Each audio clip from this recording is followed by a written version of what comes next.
Hello guys! Hello Pisces! Welcome dito sa aking channel, Kapalaran 888. Welcome! Alamin natin ang second half ng January 2026. This is general. So, tingnan natin Pisces. First two cards tayo. This is from Monology card. First quarter moon and Capricorn. And full moon in Leo. So, ang linggong ito Pisces, parang ina-advisean ka ng ating mga barahan na you need to, parang, like for example, ikaw ay isang Pisces na ilang beses ka na ininsulto, disrespect, ininsulto or anything na negative na pakiramdam mo. Yung parang pinagbintangan ka, pinagsalitaan ka ng hindi maganda, ginudge ka, parang ganon. This week, siguro may mga iba sa inyo na na-trauma na, 'di ba? Na-trauma ka na parang ayaw mo nang magtiwala ulit. But sinasabi ng barahan na this week daw, kahit maraming mga tao ang magsasabi na masama kang tao. Okay? Like for example, usually naman kasi yung mga tao na nagsasabing masamang tao yung Pisces, ay sila yung mga natulungan ng Pisces na once na yung Pisces naglagay ng boundaries, hindi na sila tumutulong, yun na, magiging masama na sila. So, dito sinasabi na, ipakita mo, or kung hindi mo man maipakita, ibang tao yung magpapakita sa mundo kung gaano kakabuting tao. So, walang sino man na tao na like makakasira ng pagkatao mo just because galit sila sa'yo because of your boundaries or anything. Kasi the universe has its own way para i-redeem ka. Okay? Para i-reclaim mo ulit yung power mo. So, full moon in Leo, go wild. So, while the other, parang yung mga judgmental na tao sa paligid mo, yung mga taong to na ayaw ayaw left behind, sila yung mga taong gusto palaging nasa unahan mo, parang ganon, center mo, priority mo. Wag ka nang lumingon sa kanila. Yun yung sinasabi, go wild. O maganuhin mo na, parang ilang beses ka nang ginagawa ng masama, paulit-ulit lang. But this time, sinasabi ng baraha sa'yo na oras na para kumawala ka dyan. You need to remove yourself, detach yourself from any toxicity or any negativity talaga, especially sa second half ng January. Okay.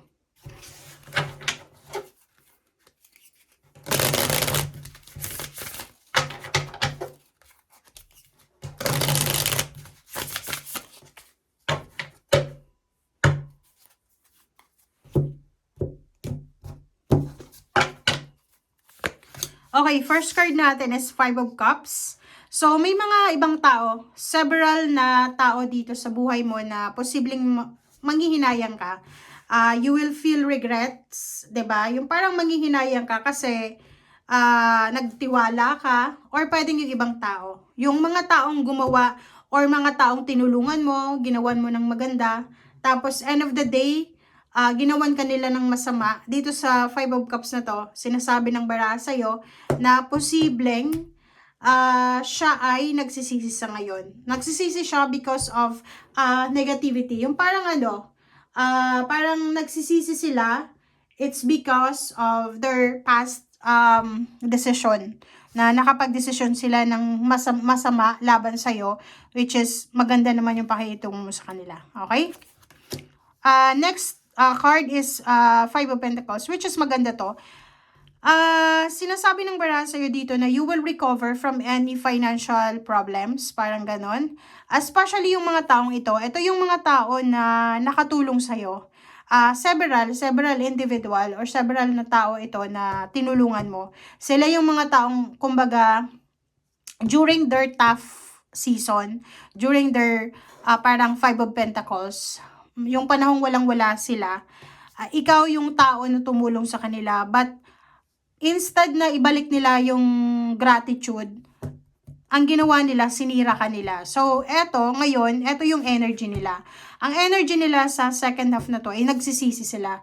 They are full of regrets kasi sa ginawa nila sa'yo. Kumbaga, nagsisisi sila na sana naging mabuti sila sa'yo. Parang ganun.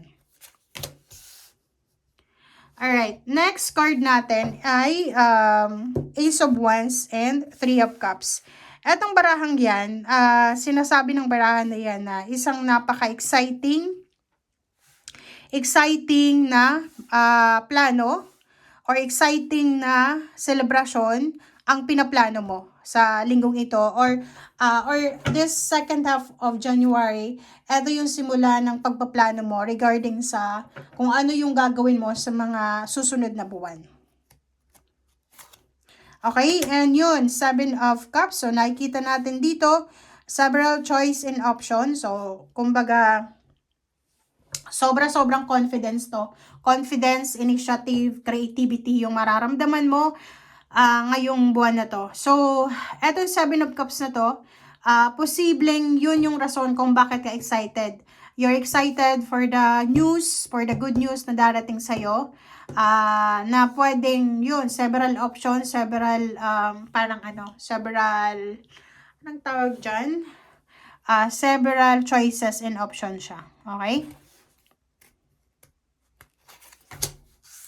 Justice. Reverse na tower or tower.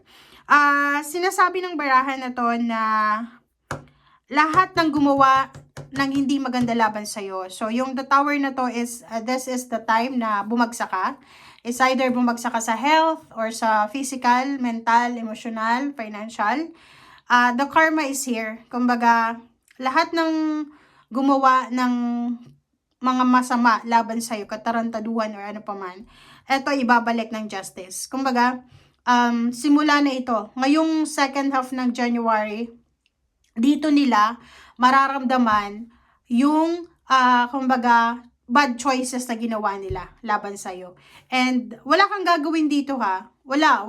Nakaupo ka lang or kung ano paman, wala kang alam dito. Wala kang kaalam-alam na yung mga taong umabuso sa'yo, milatrato ka, ginawan ka ng kwento, basta yung mga gumawa ng masama laban sa'yo, niyurakan yung pagkatao mo, sila ay makakaranas ng tower because of justice.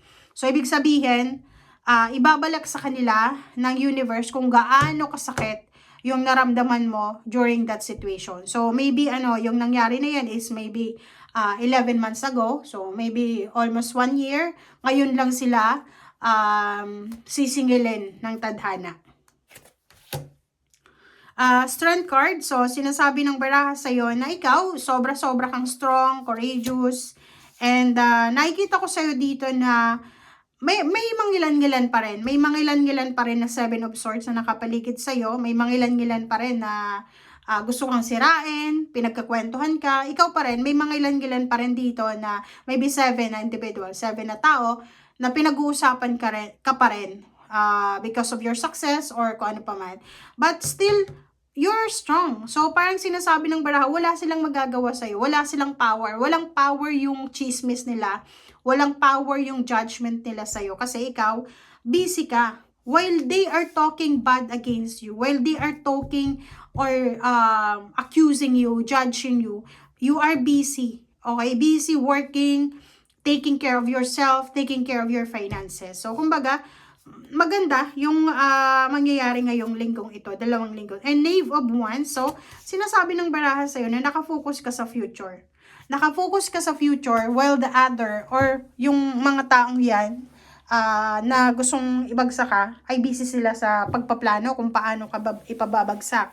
But ikaw, eto you're strong, you're courageous, you're celebrating, you have several choices and options. So, sinasabi ng baraha sa'yo na wala kang gagawin, sit back, relax, and bahala na ang universe sa mga gumawa ng kung ano-ano man laban sa'yo. Nakikita natin dito na there's offer, like a contract offer, renewal of contract, or anything na related sa document. So, sorry. Pwedeng ang linggong ito ay busy ka. You are busy preparing for the documents, or you're busy traveling, or busy ka sa kung ano man yan na pinagkakabisihan mo. Alright, so thank you guys for watching. I hope na naka-resonate kayo dyan, Pisces, and I hope na makapag-comment kayo sa kung ano man ang gusto nyong ibigay na comments. Okay? Thank you guys. Bye!